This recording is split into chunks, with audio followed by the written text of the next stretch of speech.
What is good, everyone? Welcome back to the NBA Journalist YouTube channel. Today, we're at the wrong bit. Today we're looking at one of my favorite players in the league, one of the more underrated players in the league, in my opinion. A guy who needs a little bit more love. It's Ryan Rollins. I won't lie to you guys. I recorded this video. This is my third time recording it now. The first time I was recording it, I tried to do it a little too professional. It felt really unnatural to be. I had a script and everything, and it just not really my style. And then I recorded it just before this, and the mic wasn't. Let me make sure it's on. The mic was muted.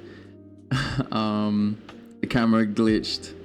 So if you see me kind of flicking back and forth, just understand that I want to make sure this one actually works. The way I think I want to do this is just kind of talk about why I think he's the most improved player statistically.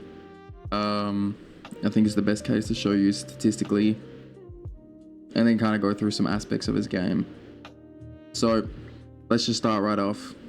Statistically, easiest place to see just the level of improvement. So the 24-25 season, he played 56 games, started 19, played about 14 and a half minutes a game. He averaged about 6, 2 and 2 on 48, 40, 80. Great stats, right? Good third string backup point guard numbers. I think they got Kevin Porter Jr. mid last season, so let's say third string point guard behind Dame and Kevin Porter Jr. He was shooting 48% on 5 shots, 40% on 2 threes, and then about a free throw a game. Now, statistically, across the entire board, Ryan Rollins has improved. If you want to get nitpicky, shooting percentages, sure, they've dropped tiniest of bits, but points, near 10-point jump. He's nearly averaging 17 points.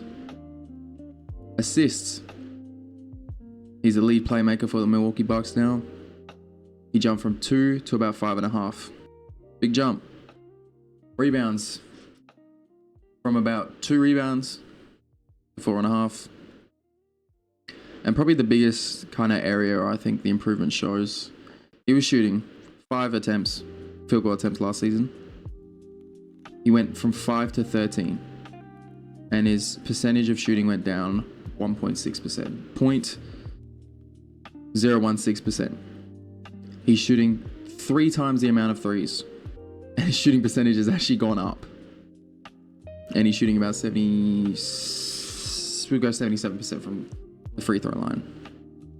And I think if we look at the kind of discussions, he's also played 65 games, started 58 of them. His minutes got practically doubled. If we're looking at the most improved player award, so too many times we've seen guys who don't deserve it as much. We saw Tyrese Maxey win it a couple years ago. These guys who are already good players, they go from averaging 20 points a game to averaging 25, and it's like, well, yes, it's an incredible improvement, but they were already projecting that way, you know what I mean? I think the NBA has kind of fixed itself. They went Dyson Daniels, they went Larry Markkinen, but like Ja Morant, he went from like 24 to like 27. So I think when you look at a guy like Ryan Rollins, yes, we've talked about the 2 seasons, but I think it's also important to highlight, like we did with the Lowry, who had a bad stint in Chicago, had a bad stint in Cleveland, not bad stint in Cleveland, but an alright stint in Cleveland, and then really found his way with the Jazz. You have to look at these guys' whole career. He got drafted by the Golden State Warriors, was a chip in the Chris Paul trade, gets waived for stealing from Target, picked up on a 2-way, signed to a standard, re-signed to a 3-year deal. That in itself is a great story, right? He's found his place. But going from a guy who didn't really play in the NBA for 2 years, to the lead point guard on, I'm not going to say a good team, I'm not going to say alright team, a bad team, but elite point guard nonetheless, is the reason why this award was created. You know, a guy who was basically out the league for stealing has become one of the best point guards in the league. That's what the award's about, you know. So not only is the statistical jump, but the actual story of his career is not only fascinating, but like how he's come back and how he's still developed through it all. And the Bucks gave him a chance, and he's developed, and he's been great.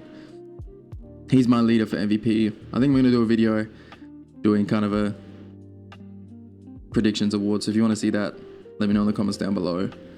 But I think one of the best ways we can talk about Rollins is his finishing. He loves to get 2 feet in the paint. And I think when you have a point guard who loves to get 2 feet in the paint, the game opens up so much for you and your team. He's great at attacking the basket at pace. There's a clip of him, you know, with Dyson Daniels, da-da-da, da-da, and he goes and I'll just bash my mic. He goes and he lays it up.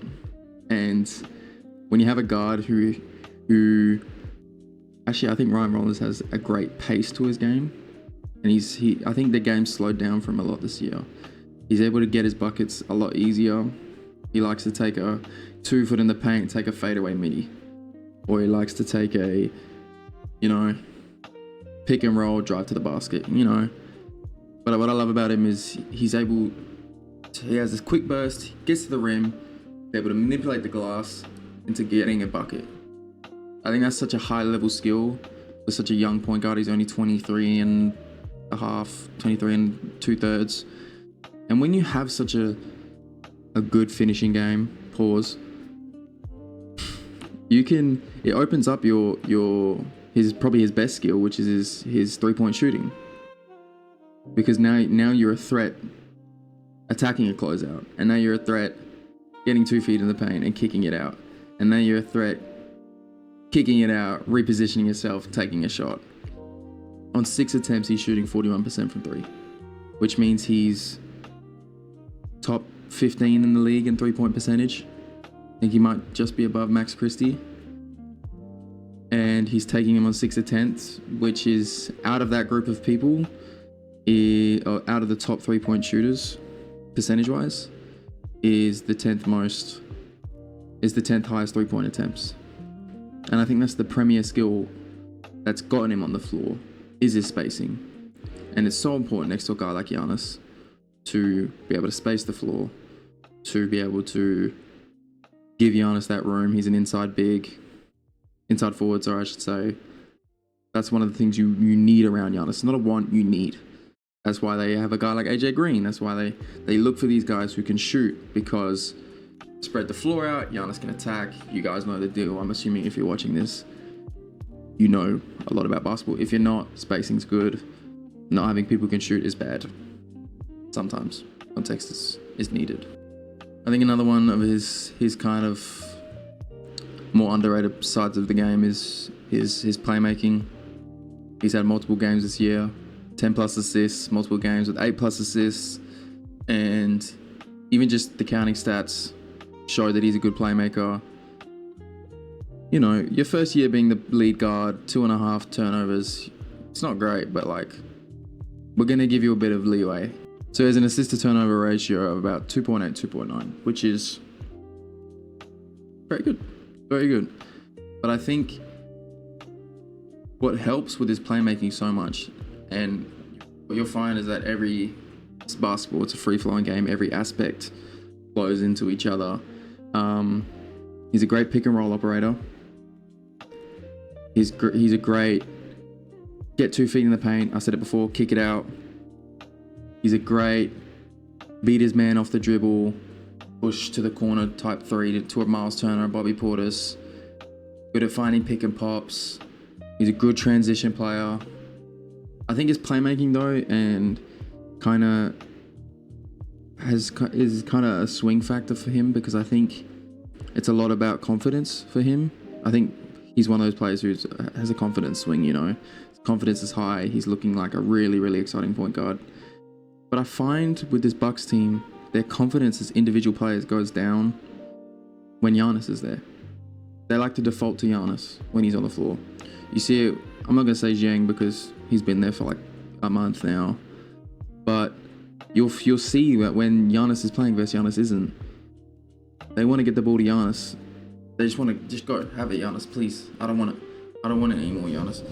Sorry, I'm checking every time that my microphone is on. Okay. It actually kind of, even though in theory it kind of helps getting your ball to your favorite player, it doesn't work in practice because I feel like they just do it too much. But that's a small concern. That's having him out for a while and then having him back. For him to be able to find guys off the dribble, off the pick and roll. They have a lot of pick and pop operators.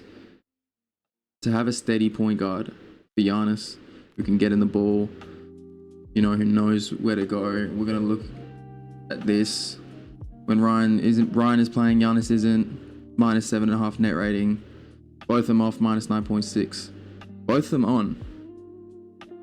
+5-1. This is a bad team in 700 minutes. And they're winning minutes together. Obviously, these two are really good together. They shoot 40% when they're on the field. They hold people to 36, which isn't great, but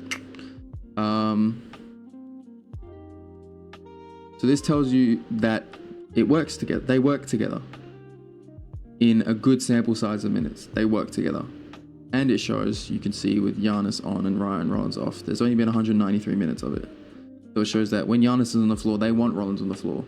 You know why they want Rollins on the floor? Because he does everything on the floor. He's great at attacking the basket. He's great at spacing the floor for Giannis. He's great at playmaking for Giannis, being his lead guard. He's great. I wouldn't say he's great. He's good on defense. He likes to take the matchup. He's not scared of taking it. He's good with his hands, especially on drives. He's good with his hands.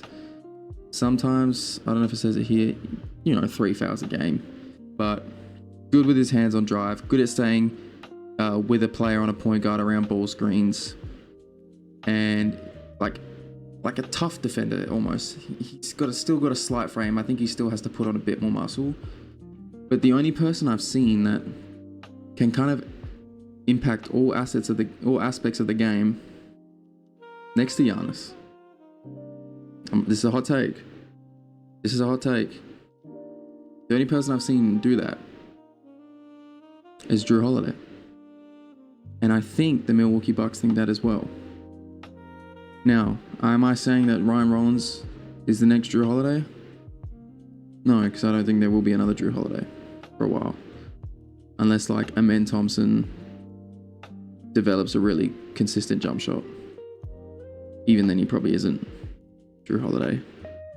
Anyways, the person that can kind of impact all assets of the game next to Giannis was Jrue Holiday. At the guard position, Jrue Holiday. Damian Lillard, yes. Offensively, defensively, no. Jrue Holiday was the perfect guy next to Giannis. And I think they see a little bit of Jrue Holiday and Ryan Rollins, not defensively, but can kind of help everywhere on the floor that a Jrue Holiday does. And that's why you can see they play the majority of their minutes together. I just wanted to make this video to kind of highlight his strengths, weaknesses. Like I said before, I think his weaknesses can be him defaulting to Giannis.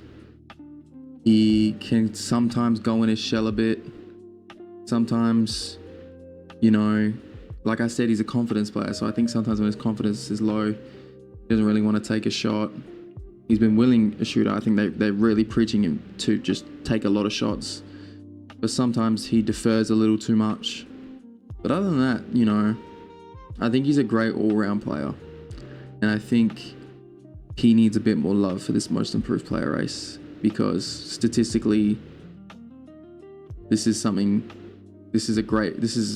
statistically, the jump between these 2 years has been incredible. Story-wise, his story is incredible. The Bucks kind of found him out of nowhere. They found another diamond in the rough. And he plays well next to Giannis. We'll see if Giannis is on the team next season. They found something good here, and I think he's still 23. He's still going to grow into his body a little bit. I think he still needs to bulk up a bit. There definitely are a lot of holes in his game. I think he makes up for it. There's also a lot of holes on this team, so I'm not going to judge him too harshly for, Yeah, definitely a guy I wanted to show a bit more love to in a bad season. Get him a bit more more most improved player buzz, because I think he definitely deserves it. But thank you guys so much for watching this video. Out of the 2-hour mock draft I did, out of the collab mock draft I did, out of the even me guessing all NBA players, this is the hardest one to film for some reason. So guys, drop a like, subscribe, and I'll see you guys in the next video. Peace.